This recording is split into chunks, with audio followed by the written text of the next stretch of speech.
தினமும் ஒரு கட்சி என்ற முறையில் நேற்று தேமுதிகவை பற்றி பார்த்தோம். இன்னைக்கு பாமகவோட நிலை எப்படின்னு பார்ப்போம். அவர்கள் கூட்டம் முடிந்த பிறகு அறிவித்திருந்தார்கள், தேசிய நலனிலும் மாநில நலனிலும் அக்கறை உள்ள கட்சியோடு கூட்டணி என்று அறிவித்திருக்கிறார்கள். அப்படி ஒரு கட்சி இருக்கா அப்படின்னு எனக்கு சந்தேகமா இருக்கு. ரெண்டு கட்சி தான் வாய்ப்பு இருக்கு.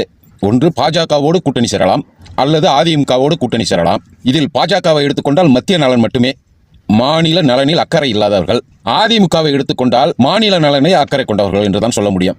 தேசிய நலனில் அக்கறை கொள்ள முடியாதவர்கள் இப்போது உள்ள சூழ்நிலையில்.